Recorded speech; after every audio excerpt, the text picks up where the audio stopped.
Salam alaikum. Le cours d'aujourd'hui, c'est l'énergie électrique. Alors, les objectifs de cette partie de cours, on va commencer par la notion de l'énergie, puis déterminer l'énergie électrique consommée par un appareil électrique et les unités légales et usuelles de l'énergie. Après, la conservation de l'énergie et finalement, déterminer l'énergie électrique transformée en chaleur par un appareil de chauffage. Donc voilà les objectifs de cette vidéo, Inch'Allah. Maintenant, on va commencer par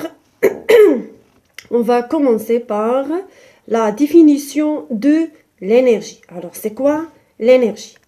On passe à la définition. Alors, voilà la définition de l'énergie. Qu'est-ce que l'énergie? Alors, l'énergie, c'est la capacité d'un système à produire un travail, des actions ou bien provoquer un changement. C'est-à-dire, le système a la capacité à produire des actions, par exemple, comme fournir de la chaleur, de la lumière ou bien mettre en mouvement un objet, c'est-à-dire un travail mécanique. Donc, voilà la définition de l'énergie. Donc, je répète, l'énergie est la capacité d'un système, c'est-à-dire un objet délimité, à produire un travail sous forme des actions ou bien de provoquer un changement. Donc, l'énergie, c'est une grandeur physique qui caractérise l'état d'un système. Et le symbole de l'énergie, c'est E majuscule. Donc, je répète, pour la définition de l'énergie, c'est la capacité d'un système à produire un travail, par exemple des actions, ou bien de provoquer un changement. Et c'est une grandeur physique qui caractérise l'état d'un système. Avec le système, c'est un objet délimité. Donc, voilà une petite définition de l'énergie en général. Maintenant, on passe à des exemples pour bien comprendre c'est quoi l'énergie. Maintenant, on passe le premier exemple pour bien comprendre c'est quoi l'énergie. Donc, on va prendre l'exemple du moteur. Alors, un moteur électrique exerce des forces pour produire un mouvement. Il fournit du travail mécanique. Donc, le moteur possède de l'énergie mécanique. Alors, cette énergie mécanique provient du générateur qui fait circuler le courant électrique, c'est-à-dire met en mouvement les charges électriques. Donc, je répète, cette énergie, c'est-à-dire énergie mécanique, provient de quoi? Du générateur qui fait circuler le courant électrique, c'est-à-dire qui met en mouvement les charges électriques. Dans ce cas, le générateur possède donc de l'énergie.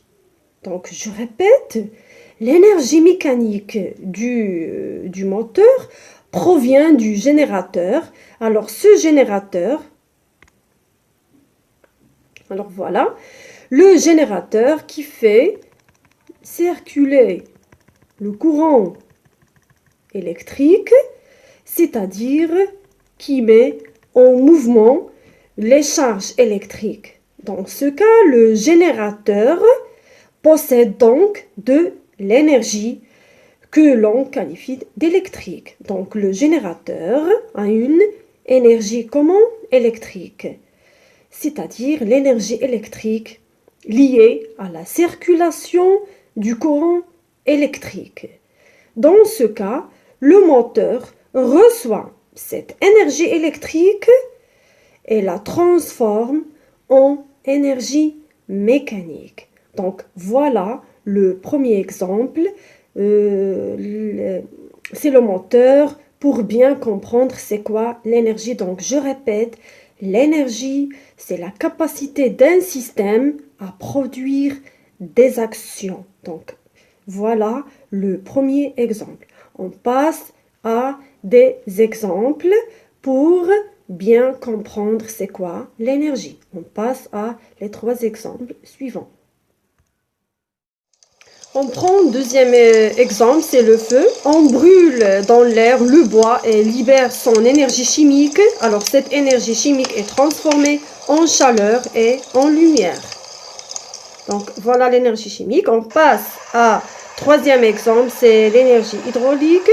Permet de fabriquer de l'électricité grâce à la force de l'eau. C'est l'énergie hydraulique. Et finalement, on a l'énergie éolienne, c'est-à-dire l'énergie du vent, dont la force du vent est utilisée dans le déplacement de voiliers. Donc voilà des exemples pour bien comprendre c'est quoi l'énergie. On passe maintenant au deuxième objectif, c'est déterminer l'énergie électrique consommée par un appareil électrique et les unités légales et usuelles de l'énergie. Donc voilà le deuxième objectif de cette partie du cours. Alors la question c'est, de quoi dépend l'énergie électrique consommée par un appareil électrique? Pour bien comprendre comment varie l'énergie en fonction de la puissance et la durée de fonctionnement, on va s'intéresser au fonctionnement de 3 télés de même type. Alors ici, on va s'intéresser au fonctionnement de 3 télés, mais pendant des durées différentes. C'est-à-dire, on a ici 3 secondes de fonctionnement, 6 secondes de fonctionnement et 12 secondes de fonctionnement. Donc voilà les situations ou bien les 3 situations de fonctionnement de la même télé. Dans le premier cas, il fonctionne en 3 secondes, deuxième cas en 6 secondes et troisième cas en 12 secondes. On va mettre les 3 télés en route en même temps, mais pendant des durées différentes. Donc, on va commencer par le premier cas. Dans le premier cas, la télé a été arrêtée au bout de 3 secondes. La deuxième télé, c'est-à-dire la même télé, a été arrêtée au bout de 6 secondes et la troisième après 12 secondes. Donc, voilà les durées de fonctionnement de chaque télé à condition. On a ici même télé, donc c'est-à-dire même appareil électrique. Alors ici, voyons la quantité d'énergie transférée dans les 3 cas. Donc, c'est-à-dire ici, on a la quantité d'énergie transférée dans les 3 cas. Dans 3 secondes, le téléviseur consomme ou bien a transféré une certaine quantité d'énergie. Mais en 6 secondes, la même télé consomme 2 fois plus d'énergie que la première. Et enfin, la même télé, c'est-à-dire dans 12 secondes, la même télé consomme 4 fois plus longtemps. La même télé consomme combien? 4 fois plus d'énergie. Donc, je répète, dans 3 secondes, le téléviseur a transféré une certaine quantité d'énergie. En 6 secondes, la même télé consomme 2 fois plus d'énergie. Et enfin, en 12 secondes, 4 fois plus longtemps, la même télé consomme 4 fois plus d'énergie. C'est-à-dire, on a ici 4 fois 1, on a ici 2 fois 1. Alors, on comprend que pour une même puissance, c'est-à-dire même puissance de 100 watts, ou bien même puissance reçue, la quantité d'énergie transférée à la télé est proportionnelle à quoi? À la durée de fonctionnement. Donc, je répète, on comprend que pour une même puissance reçue, on a ici la puissance est 100 watts, la quantité d'énergie transférée à la télé est proportionnelle à quoi? À la durée de fonctionnement. On déduit donc la relation ou bien une relation entre les trois grandeurs, c'est-à-dire entre l'énergie transférée à un appareil, la puissance nominale de l'appareil et la durée de fonctionnement. Donc, je répète, pour une même puissance reçue, la quantité d'énergie électrique transférée à la télé ici est proportionnelle à la durée de fonctionnement. On a ici l'appareil, c'est la télé, mais en général, c'est pour les appareils électriques. Donc, il y a une relation entre l'énergie, la durée de fonctionnement et la puissance nominale de l'appareil. Donc, voilà la relation entre les trois grandeurs. Voilà la relation entre l'énergie, la puissance et la durée de fonctionnement. On a pour une même puissance reçue la quantité d'énergie transférée à un appareil est proportionnelle à la durée de fonctionnement. Donc, on a l'énergie et la durée de fonctionnement sont proportionnelles, c'est-à-dire on a E est égal à la puissance fois la durée de fonctionnement. On considère la puissance comme un coefficient de proportionnalité parce que l'énergie et la durée de fonctionnement sont proportionnelles. Donc, voilà la relation entre l'énergie transférée à un appareil, la puissance nominale de l'appareil et la durée de fonctionnement. On passe maintenant à les unités usuelles et les unités légales de l'énergie électrique. On passe maintenant à les unités. Alors maintenant, on passe à les unités d'énergie électrique. On a deux unités d'énergie électrique. On a unité légale, c'est-à-dire unité dans le système international, et l'unité usuelle. Alors, l'unité légale d'énergie électrique, c'est joule. Et l'unité usuelle d'énergie électrique, c'est watt-heure. Mais il faut bien savoir que si on veut l'unité internationale, c'est-à-dire légale, il faut que la puissance soit en watts et la durée de fonctionnement en secondes. Donc, je répète, l'énergie en joules, c'est-à-dire la puissance en watts et la durée de fonctionnement en secondes. C'est-à-dire un watt-seconde est égal à un joule. Donc, joule, c'est l'unité quoi? L'unité internationale ou bien l'unité légale. C'est la même chose. Alors, pour l'unité usuelle, l'unité usuelle de l'énergie électrique, c'est watt-heure. Mais il faut que la puissance soit en watts et la durée de fonctionnement en heures. Donc, je répète, l'unité usuelle de l'énergie électrique, c'est watt-heure. Mais il faut que la puissance soit exprimée en watts et la durée de fonctionnement en heures. Donc, l'unité légale d'énergie électrique, c'est joule et l'unité usuelle d'énergie électrique, c'est watt-heure. Mais quelle est la relation entre les deux unités? La relation, c'est que 1 watt-heure est égal à 3600 joules. Alors, pourquoi?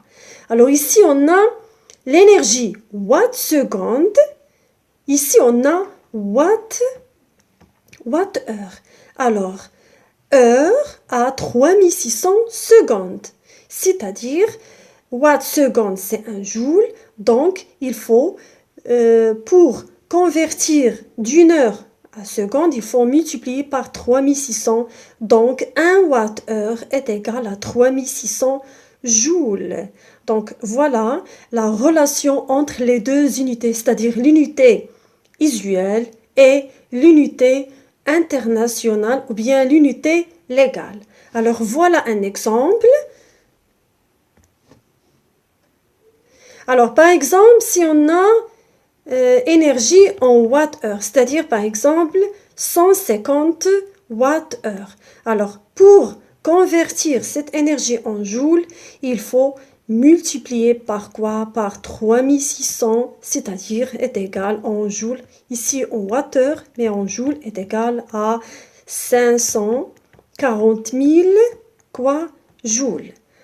Pourquoi? Parce que ici, on a heure et une heure à 3600 secondes parce que joule, c'est 1 watt seconde. Et pour convertir du joule en watt-heure, il faut tout simplement diviser par même nombre, c'est-à-dire par 3600. Donc, je répète, si on a une énergie en watt-heure, il faut multiplier par 3600 pour obtenir une énergie en joule.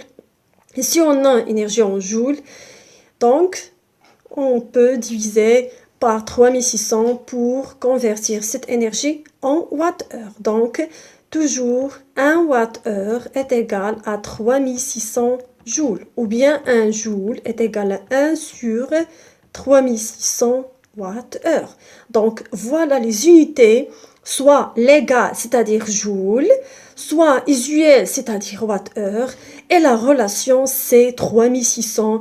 Donc, 1 watt-heure est égal à 3600 joules, et 1 joule est égal à 1 sur 3600 watt-heure.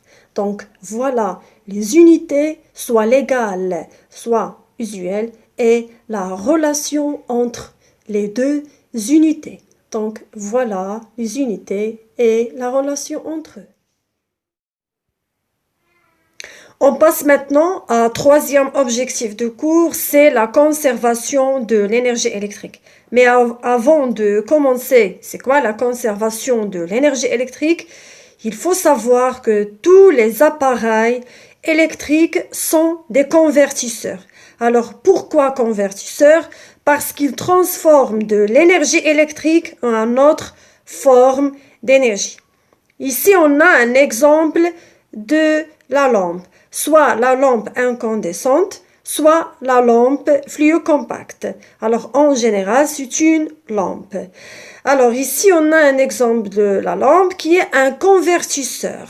Alors, pourquoi convertisseur? Parce qu'il transforme l'énergie électrique en énergie lumineuse, c'est-à-dire énergie de rayonnement, c'est-à-dire la lumière, et en énergie thermique, c'est-à-dire la chaleur. Donc, il y a transformation de l'énergie électrique en une autre forme d'énergie. Donc, la lampe, c'est un convertisseur. Mais, il y a conservation de l'énergie. Alors, pourquoi il y a conservation de l'énergie? On constate que la somme des énergies produites, c'est-à-dire 38 Wh plus 2 Wh, est égale à l'énergie fournie, c'est-à-dire l'énergie consommée. Donc, je répète, il y a conservation de l'énergie ou bien des énergies produites par rapport à l'énergie électrique consommée. Donc, il faut bien comprendre qu'il y a toujours une conservation de l'énergie électrique. C'est la même chose pour la deuxième lampe. Alors, on a ici 7 Wh, c'est-à-dire l'énergie fournie, énergie électrique consommée, est égale à la somme des énergies produites, 2 Wh énergie lumineuse et 5 Wh énergie thermique, c'est-à-dire la somme des énergies produites est égale à l'énergie fournie. Donc ici, il y a conservation de l'énergie électrique. Il faut bien comprendre qu'il ne peut pas créer ou bien détruire de l'énergie. C'est un concept de base de la physique. En fait, il y a une phrase célèbre de scientifique Lavoisier. Donc, voilà la phrase. Alors, voilà la phrase, c'est « Rien ne se perd, rien ne se crée, tout se transforme ». C'est-à-dire quoi? C'est-à-dire il y a toujours une conservation de l'énergie électrique, c'est-à-dire la somme des énergies produites équivaut l'énergie fournie. Donc, voilà la conservation de l'énergie électrique, c'est que la somme des énergies produites équivaut l'énergie fournie. On passe maintenant à dernier objectif de cette partie de cours. Et finalement, on va déterminer l'expression de l'énergie électrique consommée par un appareil de chauffage. Alors, on considère un appareil de chauffage comme un radiateur, c'est-à-dire un chauffage électrique. Il transforme la totalité de l'énergie électrique qu'il reçoit en chaleur. Alors, dans ce cas, l'appareil de chauffage est considéré comme un conducteur ohmique de résistance R.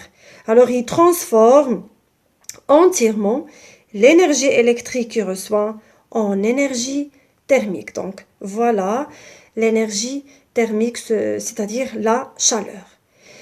Alors ici, on a l'énergie thermique est nommée la quantité de chaleur. Et la quantité de chaleur se nomme par Q. Donc, voilà. Alors, voilà, l'énergie thermique alors, est nommée par la quantité de chaleur se représente par Q. C'est-à-dire quoi? Q, c'est-à-dire la quantité de chaleur. Ici, on a l'énergie électrique.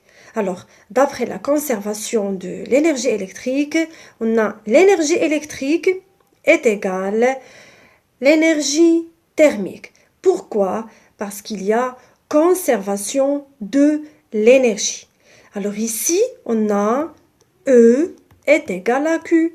Pourquoi? Parce qu'il y a toujours une conservation de l'énergie, c'est-à-dire l'énergie fournie est égale à l'énergie produite. Donc ici, on a transformation totale de l'énergie électrique en énergie thermique. Donc voilà, le radiateur, il transforme l'énergie électrique en énergie thermique. On passe maintenant à l'expression de l'énergie électrique consommée par un appareil de chauffage. Donc, voilà, on va étudier l'expression. Alors, l'énergie électrique consommée par un appareil de chauffage est transformée en énergie thermique, c'est-à-dire la chaleur. Alors, on sait que E est égal à P fois T. Alors, on a déjà vu qu'il y a une relation une relation de proportionnalité entre l'énergie et la durée, à condition que la puissance est constante. Donc, E est égal à quoi? P fois T. Puisque la puissance électrique consommée par un appareil de chauffage s'écrit P est égal à U fois I, d'où E est égal à U fois I fois T. Donc, on a remplacé la puissance par U fois I. Et avec, ici, on a l'expression de l'énergie électrique consommée par un appareil de chauffage, c'est-à-dire, on a le droit d'appliquer la loi d'Ohm. On a U est égal à R fois I. On va remplacer la tension par R fois I. On obtient E est égal à R fois I carré fois T. Donc, voilà l'expression de l'énergie électrique consommée par un appareil de chauffage. Mais il faut bien savoir qu'on a le droit d'utiliser soit E est égal à P fois T pour un appareil de chauffage, ou bien E est égal à U fois I fois T pour un appareil de chauffage, et E est égal à R fois I carré fois T pour un appareil de chauffage. C'est-à-dire, on a le droit d'utiliser l'une des relations, mais selon les données de l'exercice. Donc voilà l'expression de l'énergie électrique consommée par un appareil de chauffage. Mais toujours l'unité légale c'est joule et l'unité usuelle c'est wattheure. Donc voilà cette partie du cours et à la prochaine, Inch'Allah.